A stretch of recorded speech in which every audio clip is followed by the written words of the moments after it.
Welcome to the Goddess Show podcast, voices of visionary women, inspiring female leaders by interviewing amazing guests to encourage us all to rise up. Enjoy. Well, hello and welcome to the Goddess Show podcast, voices of visionary women, inspiring female leaders.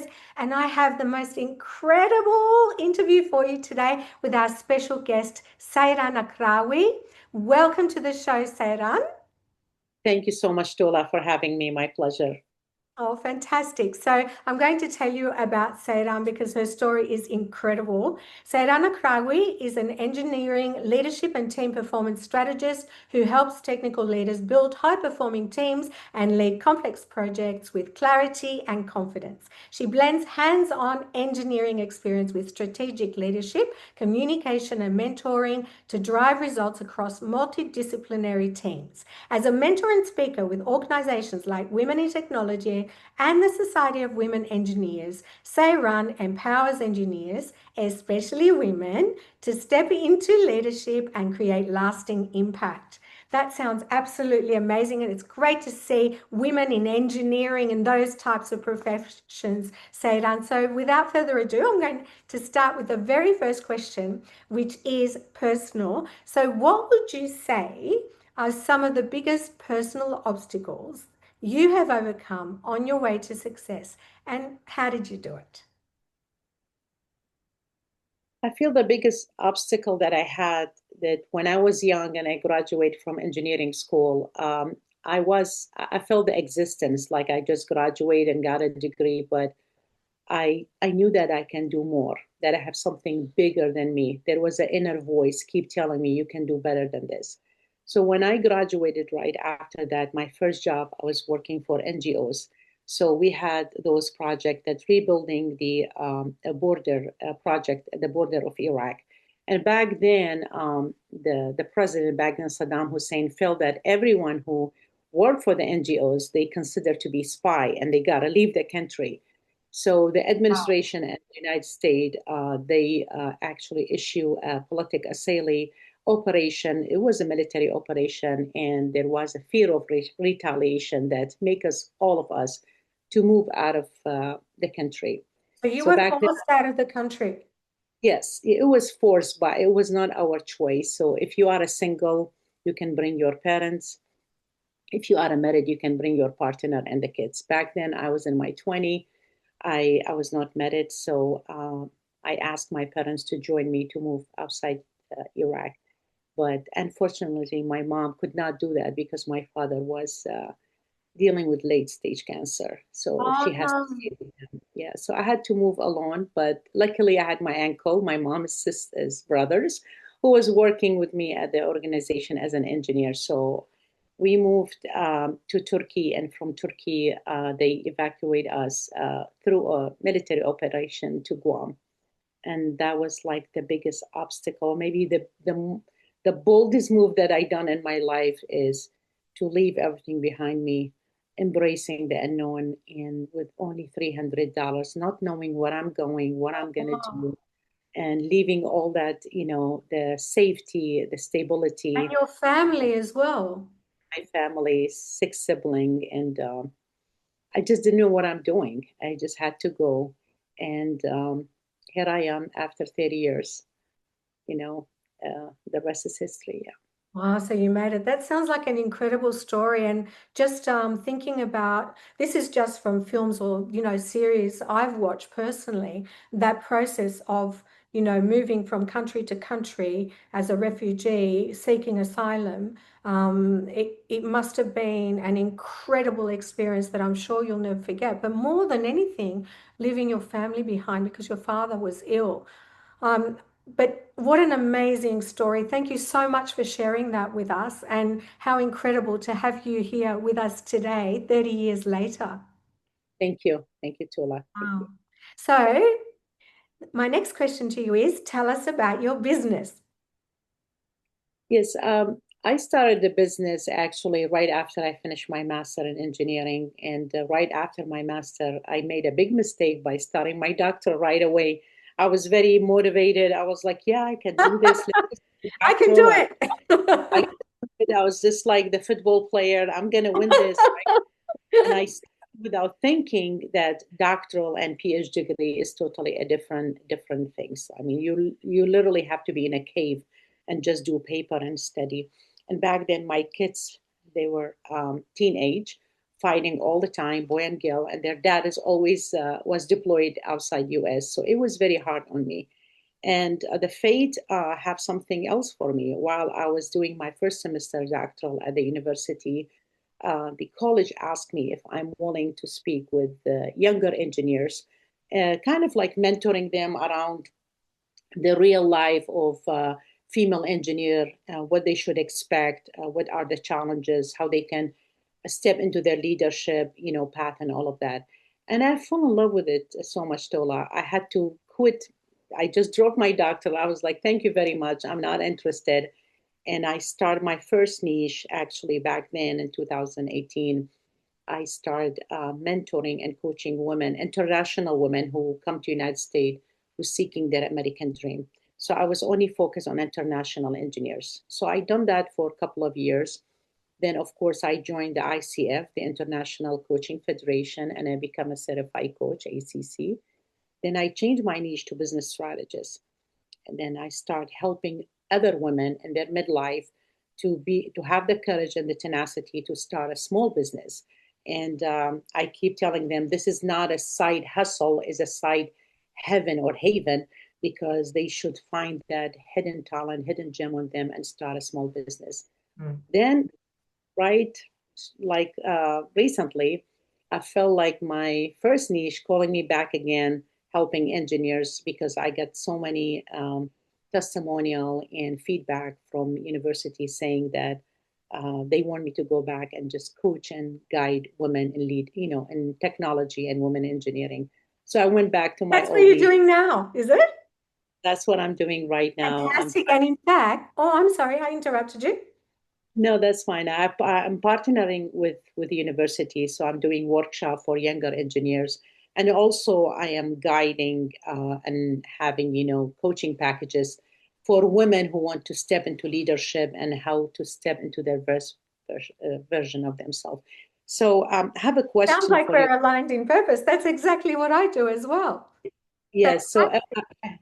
I have a question. I don't know if you allow me to give your audience a free complimentary things, and they're not sure if I can send them a three check, like a three steps they need to do in order to be an impactful leader, if you allow me to. Okay, I absolutely. In fact, that is a question that's coming up in the interview. So just hold on to that thought because we would Yeah. love it.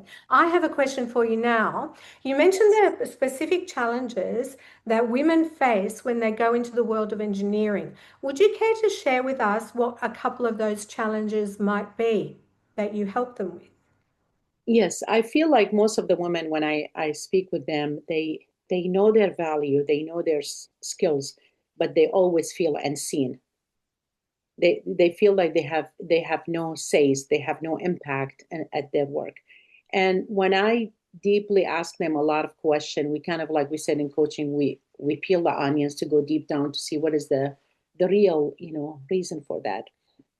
I find out 90% of them, Tula, is they think about old event, like old belief they have in their 20 or they were in teenage. Okay, so the types of challenges you're referring to are personal challenges. Do you think that's specific to women, Sairan?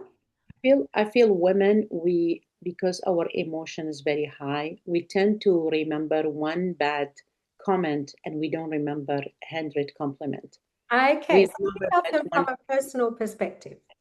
They're Yes, they kind of like challenges. believe, yeah, they kind of like keep bringing back what their ex said or their first boyfriend or the cousin told them something, hurt their feeling, and they take those beliefs with them until 10, 20 years.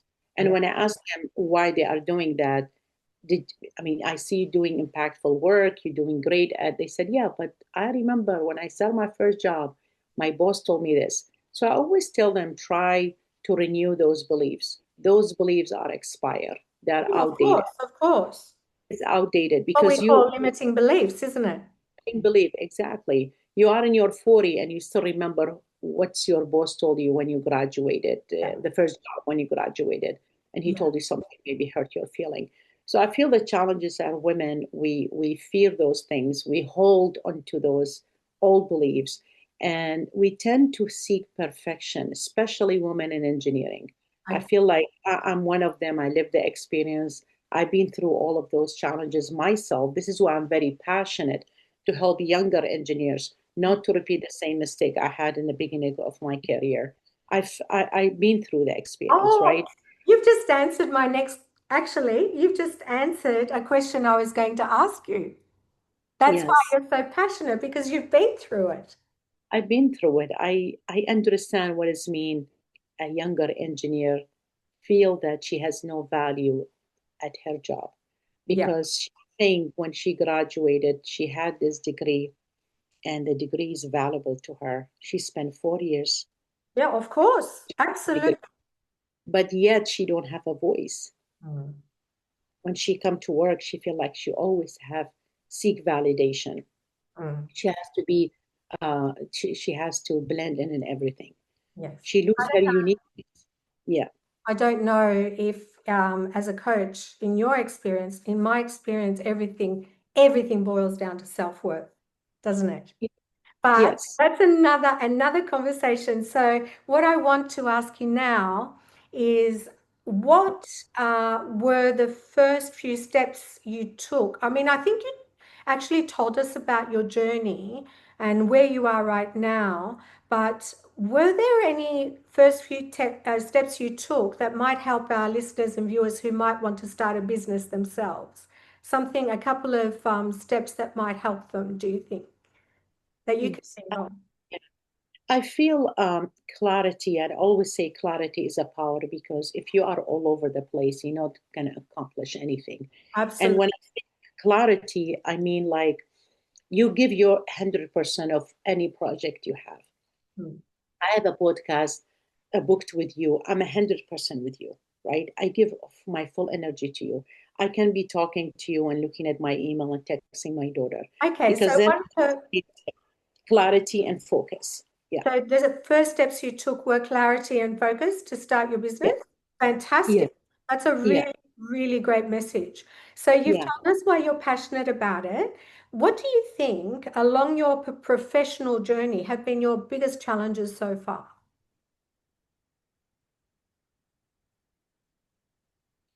I think mine and most of the women in engineering is that we think everything should be perfect when we start a business because all our career we deal with equation and math. So 1 + 1 = 2. There's only one right answer. Yeah, And I tell them you start a business, coaching business or speaking or podcast or writing a book, it's not a straight line, it's not linear, right? So business is up and down. You might make money 6 months and you might lose money for another 6 months. So it's not like your career as an engineer, everything is perfect, right? And you're designing the bridge, there is no mistake. absolutely. Business is very different. It's a journey. Business So is up what would you and down. say was some of your challenges? How did you overcome them in your own professional journey? I think going back to what I said about the perfection, like, Oh, so that was your mammoth obstacle. yes, it's don't don't put perfection in front of you. I always say success, it's the energy to continue progressing. So how Because did if you you personally overcome this perfectionism? by consistency, doing consistent about what I'm doing. So for example, I did not scale my business the very first couple of years. First, I did a lot of pro bono mentoring. I give service away, right? And that's consistency, scale your business because you don't expect to make money the very first 6 months, right? I tell the women who start a side business, I said, you have to be patient. First, you have to give a value to the customer, and you have to provide a service in a way that they come back to you. When you receive those feedbacks and testimonial, you said, I'm doing something good, so I'm going to continue. So I always make, Wonderful feeling, isn't it? yeah, so I always, sorry, I use the three That's right. pillars of building. It's like when you do a building, you have a foundation Yeah. and you have the building and you have the roof. So I always say the foundation is the clarity. Foundation of anything you do in your life is clarity. That's the foundation. And without a clear foundation, the whole building will collapse. So I always use engineering metaphor. And the action, it's basically the wall and the window and all the building around you, right? So you action is the focus in your action. So clarity, foundation, action, and the roof is the consistency. So for example, if you are a businesswoman and you are in tech like me for 35 years, and you decided to be a speaker, to be impactful speaker, you have to be clear which speaking niche you want. Are you a motivational speaker? Are you a keynote speaker? Are you inspiring speaker? Which kind of speaker you are? So that's the foundation. That's the clarity. Mm. Then to be a speaker, you have to take action. You can't just call yourself speaker listening to Les Brown or Tony Robbins. Absolutely. In fact, speaking, I think, is one of the top two fears people have. Yes, definitely. So Yeah. you take action by speaking and don't celebrate after the first speech. You have to be consistent. So the roof of that business is the consistency. So I Thank you always for use, that awesome message of consistency. That was fantastic. So yeah. tell me, how do you keep motivated through difficult times? What's your Uh, motivational skill through difficult times? I personally believe motivation come and go. It's not enough. So if you are motivated to do something, it's going to last for a short time. I always reconnect to the center by my purpose. What was my real purpose for doing that business? Right? Is my why strong? Yes, That's what I why? always, Why? yeah, Why? Why am I yeah. doing this? Why I'm doing this? What is the purpose? What I'm trying to achieve here? It's because you can be motivated for a short time, maybe for a couple of months, but if your why is not deep down strong, there is no impact, right? You have to be real, Absolutely. yeah. So So that's a great, reconnect back to the purpose, yeah. absolutely. That's a great message for our listeners and viewers. Always come back to your why and you'll find your motivation. Thank you so much, Sairan. So tell me, what is the best advice that you have received recently? Um, I had quite, I had a couple of great advice lately, but I can remember one on the top of my head. Oh, that's Last year, I had a privilege to be in a conference on a summit with Les Brown, legendary Les Brown. And I had to speak, we had like a conversation together. And I remember what he keeps saying. He keeps saying, live full and die empty. And well, that's right with me. fantastic. I love that. Yeah, you live full, live your life full. And who's better than Les Brown to say that, right? Yeah, And, absolutely. and die empty. Like, don't take any of your dreams to the grave. Well, we can't Don't, anyway. We can't take it. So we that's can't, perfect. yes, we can take it. And also, don't feel that sorrow or that feeling of feeling sorry for yourself, saying, oh, if I done that, I wish if I did that. Don't take none of those if and I wish. Mm. Just do anything you want right now because if it's not now, then when you gonna do it? Life is short, isn't it? Yeah. I mean, it's a Yeah. cliche, but it is.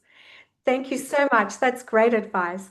So tell me, just a couple, now we're getting a bit technical.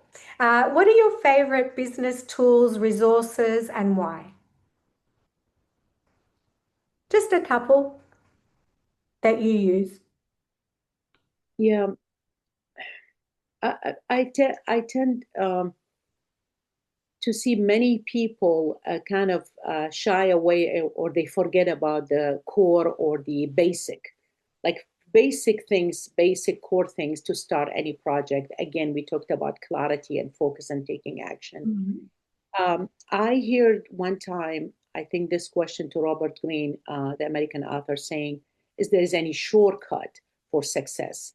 What Mm. are the tools to be successful? And he said, he don't believe there is shortcut to succeed unless you go through the process and through the journey. But Mm. he did mention something very profound, and I do believe it's very important. It's one of those tools, going back to your question, is mentoring. When Right. you So have a one of the mentor, tools that you use is mentoring. Fantastic. Yeah, mentoring because it's considered shortcut because the mentor having that deep conversation, and I think Brene Brown Renee talked. Brown. Yeah, she said, I think if I quote her correctly, she said, "Great conversation lead to scaling your business or scaling your impact."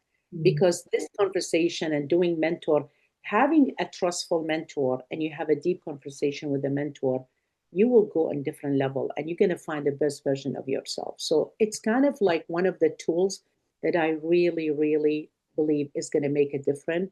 Some people might come back and they said, mentoring and coaching is accessories. I don't think so. If you look at any successful person who made it, who become an entrepreneur or a great speaker or great writer, they had mentor during And their they had coaches. And they of had course, mentoring and coaching are two different things again. But I agree. I mean, when we're at school, we have our teachers. We have yes, at every step of life, there is someone that we would employ as a mentor, a coach that will help us and specializes in that field. So that is fantastic. Thank you so much for bringing that up and sharing that, Sayara. So tell me, what are your current goals and how are you striving to achieve them? now starting 2026, I am doing more workshop for the universities. Like I'm partnering with the educational institution and I'm trying to help more younger generation, especially in engineering, because I see that they are doing their study but they are not really motivated in a way for their future. They kind of just want to finish school. I have my own kids in college, so I know, I always speak with them. They kind of like, they think if they get the degree, then all doors will open for them. Mm, And I believe that's not the reality. It's in reality is you need more skills beside your education. You mm, need to have negotiation skills. You need to know how to sell yourself. You absolutely. need to learn how to communicate. You need to be an active listener. You need to know about entrepreneurship, how to start a business if you want to be impactful and successful. So the degree is a plus, but it's not everything is going to help you. Mm, So I feel what I'm doing right now, I'm trying to partner with more university mm. and I'm trying to do more workshop in order to leave an impact for those younger generation.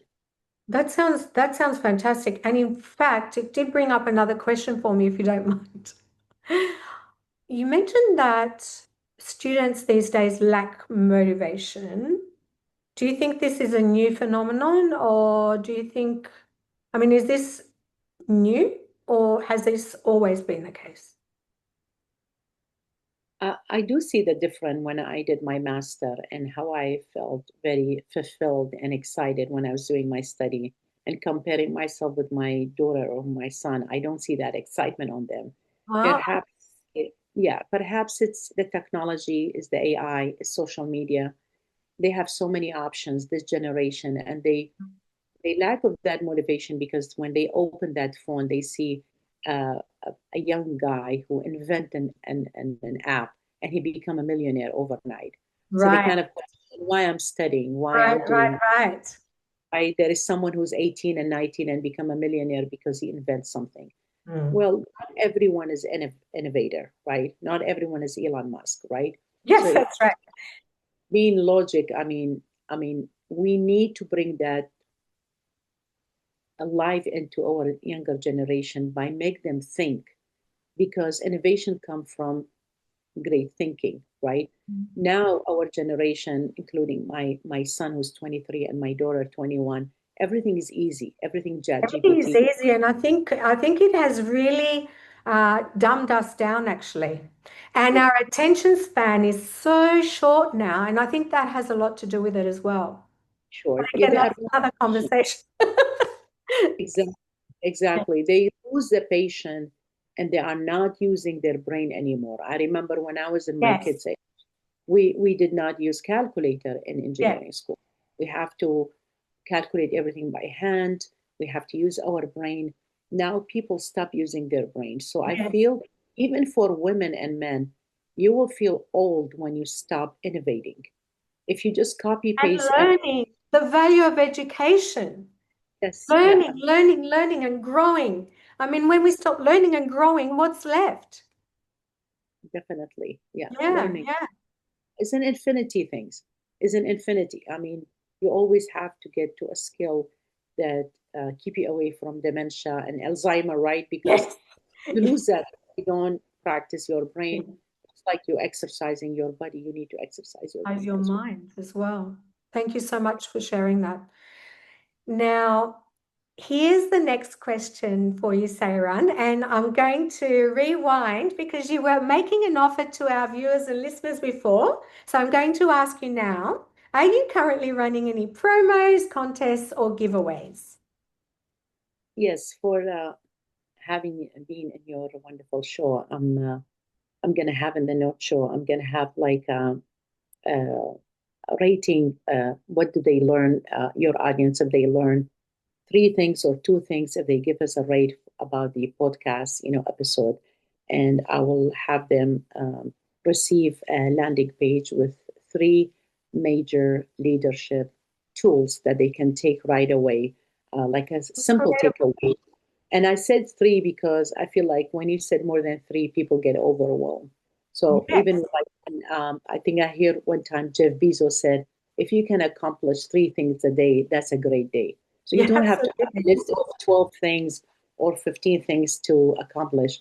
If Yeah. you can just master three things. So I'll be willing to share those three Oh, tools. thank you so much. That is so generous. So, our viewers and listeners, make sure you take advantage of this because it's a really great gift. Thank you, Sairan. Okay, so only two more questions to go.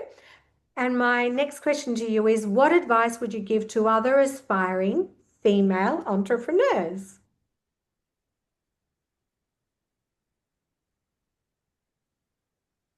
I think the best advice is just start before you are ready. Don't wait for permission. Don't wait for so long. No one will give you permission. No one will give you the space, or you are the only one who can claim that space for you. If you know your worth, you know your value, you know your numbers, you work hard in your skills and talented in your school, claim your space and jump to the experience. Go through the process. You're going to figure things out as you go On the way. on I the can way. certainly relate to that.